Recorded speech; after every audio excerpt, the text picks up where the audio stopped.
Bonjour, dans cette nouvelle vidéo, je vais vous expliquer comment démarrer, roder et régler une voiture radiocommandée à moteur thermique.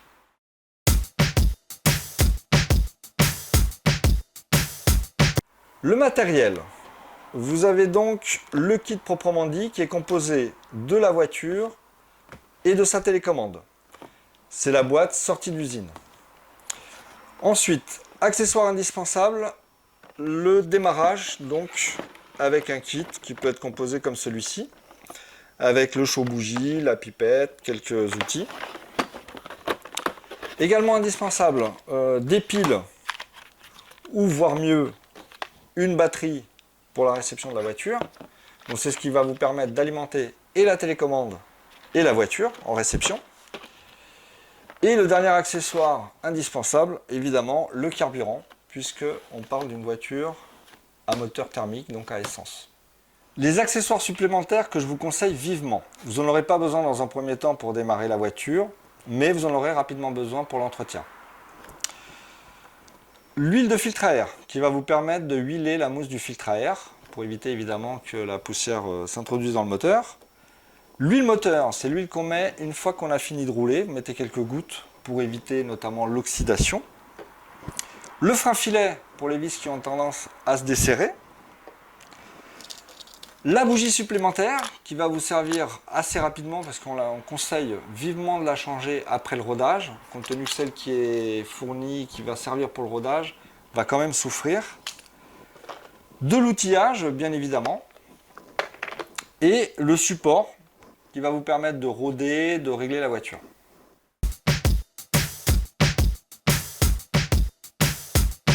Je vais maintenant vous montrer ce que je vous conseille de faire vivement, tranquillement chez vous, avant d'aller sur le terrain, la préparation du matériel.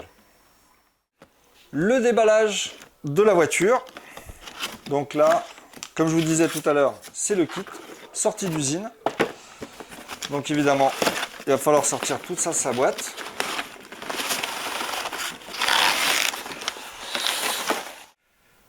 Voici donc le matériel que vous trouverez généralement dans un kit RTR. La voiture assemblée, l'émetteur, les notices, télécommande, voiture, et la petite fiche que nous on met dans nos kits et qui est à lire absolument avant la première utilisation. Dans un premier temps, nous allons faire quelques vérifications au niveau de la voiture, avant le démarrage, bien évidemment.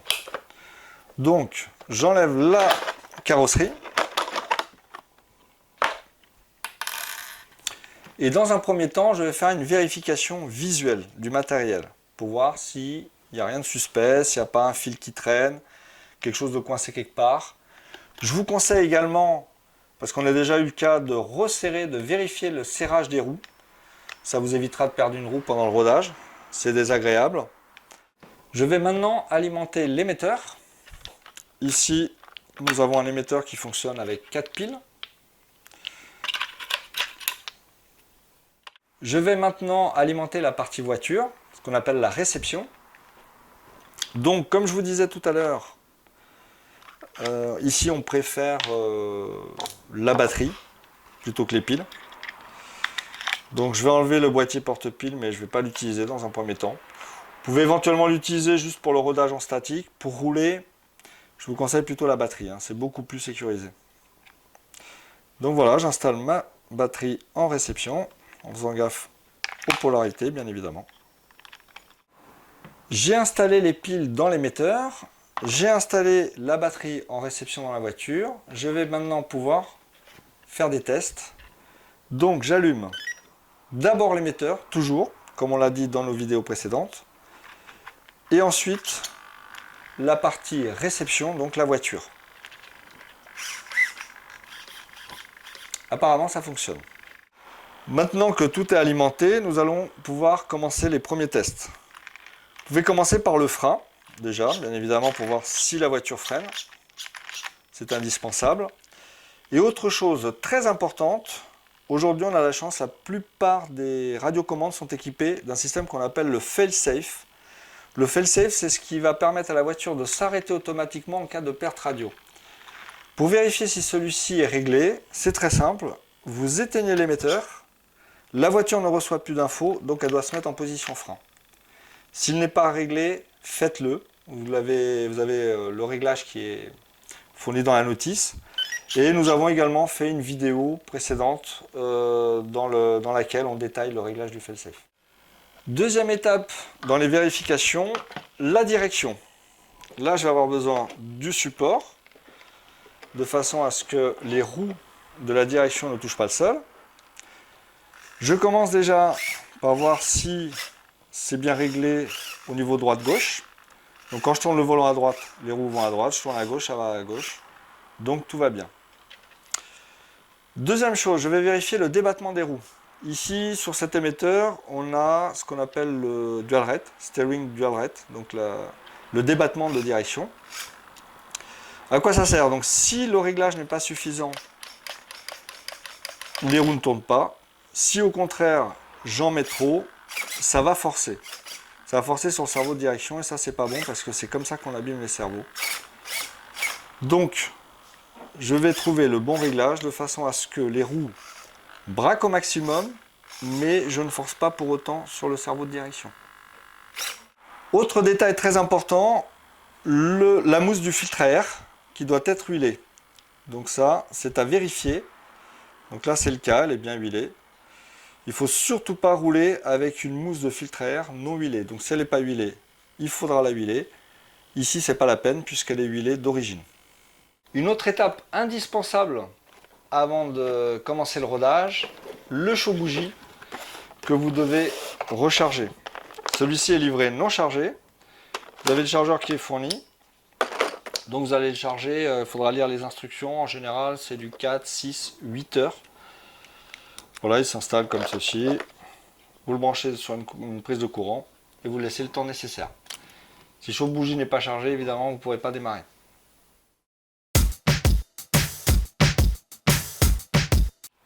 La dernière étape que vous pourrez effectuer également à l'intérieur, puisqu'on ne démarre pas le moteur, c'est le rinçage de celui-ci de façon à évacuer les huiles qui ont servi à l'assemblage des pièces mécaniques. Je vais donc dans un premier temps mettre un peu d'essence dans le réservoir. Habituez-vous à secouer le carburant avant de faire le plein. Ça permet de mélanger tous les composants du carburant. La pipette, j'en profite pour vous montrer comment ça fonctionne. C'est très simple. Vous l'écrasez, vous plongez et vous aspirez. Voilà. Moi, j'en prends pas beaucoup, j'en ai pas besoin de beaucoup.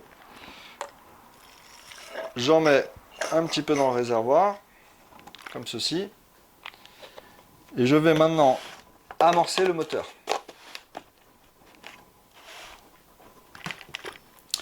Alors, pour amorcer le moteur, plusieurs façons de faire. Moi, j'utilise pas la télécommande.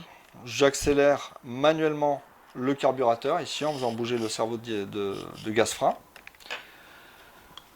Je débranche la durite du pot d'échappement, qui est la durite de pressurisation, et je souffle. Surtout, je n'aspire pas, bien évidemment.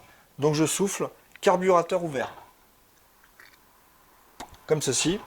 Donc ça va permettre de pousser le carburant dans le carburateur. Et je vais également mettre quelques petits coups de tirette pour finir d'amorcer. Maintenant que le moteur est gavé en carburant, je vais démonter la bougie. Je peux utiliser ce qui est fourni dans mon kit de démarrage. Voilà. Je prends un chiffon que je mets par-dessus, puisque là on a le carburant qui va remonter, et je mets quelques coups de tirette comme ceci.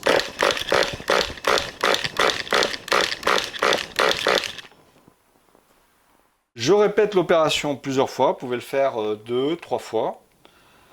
Donc j'accélère à nouveau, j'ouvre le carburateur, je souffle. Voilà, je gave bien le moteur, on le noie, mais là c'est volontaire. Et à nouveau, j'utilise mon chiffon, les coups de tirette, comme ça, ça va vous entraîner.